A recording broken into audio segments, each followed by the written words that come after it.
ये कहानी है किशनगढ़ में बने एक विधवा आश्रम की। रात का समय था, सभी के खाने का समय हो गया था। बड़ी सी रोटी मशीन में रोटियां बन रही थी। आश्रम में रहने वाली महिलाएं अपनी अपनी थाली लेकर लाइन में खाना लेने के लिए खड़ी थी। आज तो बहुत जोरों की भूख लगी है, आज एक रोटी ज्यादा लूंगी मैं। एक रोटी ज्यादा?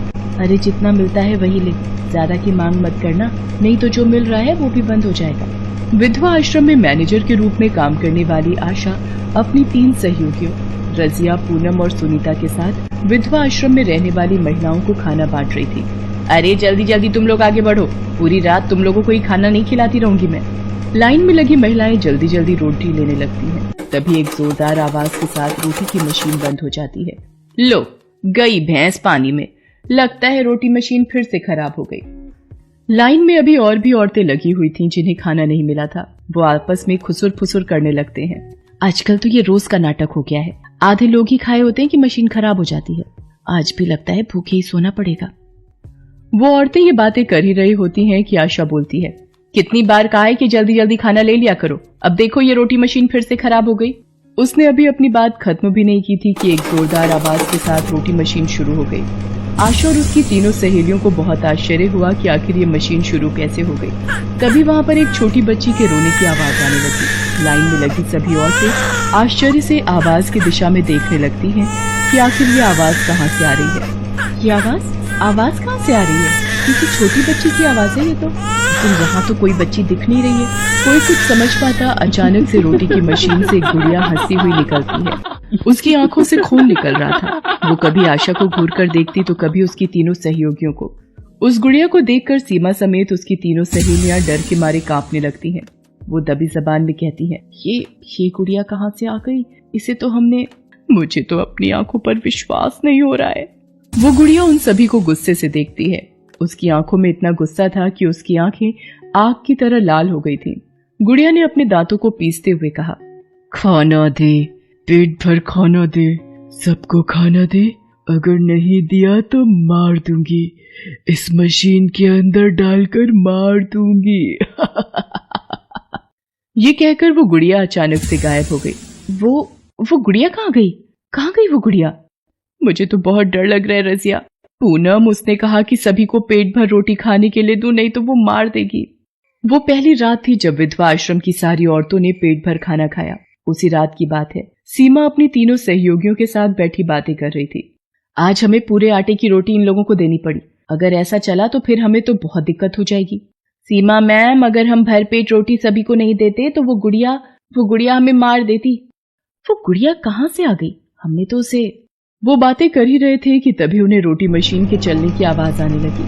पूनम, तूने रोटी मशीन बंद तो किया था ना? ये आवाज कैसी है? हाँ बिल्कुल बंद किया था। तो फिर ये आवाज कैसी? रुकिए मैं देख कर आती हूँ। पूनम डरते डरते रोटी मशीन के पास गई। अरे ये तो बंद है, फिर आवाज कहाँ से आ रही थी? वो कुछ समझ पाती तभी फिर से रोटी मशीन से जोर जोर से आवाज आने लगी और फिर अचानक चलने लगी। अरे ये फिर से चलने लगी, लेकिन कैसे? इसका स्विच तो ऑफ है। अचानक वहाँ किसी बच्ची के हंसने की आवाज आने लगी और उस रोटी मशीन से गुड़िया हंसती हुई बाहर निकल कर आई। तू बचेगी नहीं, मैं मार दूंगी तुम्हें। ये गुड़िया फिर से कहाँ से आ गई? उसके बाद उस गुड़िया ने पूनम को जमीन पर पटक दिया। छोड़ो मुझे। तुझे छोड़ दूं? तुझे, जिसने हमें मार डाला? तुम्हें भी वैसी ही मौत में मारूंगी जैसी तुमने चंपा को मारा। भूतिया गुड़िया ने पूनम को उठा लिया और रोटी मशीन में डाल दिया और स्विच ऑन कर दिया। बचाओ मुझे बचाओ। सीमा, सुनीता और रजिया जब तक उसके पास पहुंचते तब तक पूनम को उस गुड़िया ने मार डाला। जब वे वहां पहुंचे तो उन्होंने देखा कि पूनम का सिर धड़ से अलग हो गया है और उसका आधा शरीर रोटी मशीन में फंसा हुआ है। ये कैसे हो गया? किसने किया ये? कहीं उस गुड़िया ने तो ये सब नहीं किया। अगले दिन तो पूरे विधवा आश्रम में भय का माहौल बन गया। विधवा आश्रम के मालिक सेठ अरविंद अग्रवाल जी को समझ नहीं आ रहा था कि आखिर उनके आश्रम में इतनी बड़ी घटना कैसे हो गई। उन्होंने विधवा आश्रम की सारी औरतों के सामने मैनेजर सीमा से पूछा, सीमा जी, आखिर ये सब कैसे हुआ? कहीं इसके पीछे हमारी लापरवाही तो नहीं? नहीं सेठ जी, हमारी तरफ से कोई लापरवाही नहीं हुई है। सीमा जी, आपको पता ही है ना, मैं ये आश्रम अपनी माँ की याद में औरतों की सेवा के लिए चलाता हूँ। मेरे पिता की मृत्यु जब मैं 3 साल का था तभी हो गई थी। तब मेरी विधवा माँ ने बहुत कष्ट से मुझे पाला कि मैं आज स्वयं विधवा औरतों की मदद कर पा रहा हूँ। अगर किसी भी औरत को कोई भी तकलीफ होती है तो मेरा दिल रोने लगता है, और आज मेरे ही आश्रम में इतनी बड़ी घटना घट गई। सेठ अरविंद बहुत ही अच्छे आदमी थे। वो अपने विधवा आश्रम की औरतों के लिए हर संभव कोशिश करते कि उन्हें सारी सुविधा मिले, उन्हें कोई दिक्कत ना हो। लेकिन उनकी मैनेजर सीमा बहुत ही बदमाश थी। वो विधवा आश्रम की औरतों को भरपेट खाना नहीं देती थी और उनके हिस्से का आटा और अन्य सामान बाहर बेच देती थी। पिछले महीने हमने 3 बोरी आटा बेचा था, इस बार 5 बोरियां बेचेंगे। 5? लेकिन फिर यहाँ के लिए क्या बचेगा? और कहीं सेठ जी को पता चल गया तो? कौन बताएगा सेठ जी को, तू या रजिया या पूनम? क्योंकि यहाँ की औरतों में मेरा इतना खौफ है कि कोई चूं तक नहीं करेगी। कुछ महीने पहले की बात है। सेठ जी ने आश्रम की औरतों के लिए नई रोटी मशीन लाई थी, क्योंकि एक साथ बहुत सारी औरतों के लिए रोटी बनाने में औरतों को बहुत मेहनत लगती। लेकिन रोटी मशीन आने के बाद उनकी मैनेजर सीमा रोटी मशीन से बनी रोटियां बाहर मार्केट में बेचने लगी। रोटियां बेचने के बाद जो रोटी बचती वही विधवा आश्रम की औरतों के नसीब में आती। लेकिन ये बात कुछ दिनों पहले आश्रम में आई कमला और उसकी बेटी चंपा को पता लग गई। कमला ने इसका विरोध किया। बड़ी आई क्रांतिकारी, अपना मुंह बाकी औरतों की तरफ बंद रख, नहीं तो बहुत बुरा होगा। ये आप लोग ठीक नहीं कर रहे हैं। विधवा औरतों का हक नहीं मारिए, पाप लगेगा आपको। अपना पाप पुण्य अपने पास रख, हमें लेक्चर मत दे।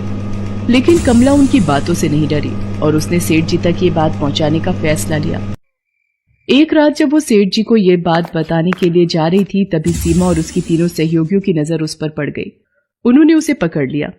तुझे बड़ा झांसी की रानी बनने का शौक है, रुक तुझे बताती हूँ।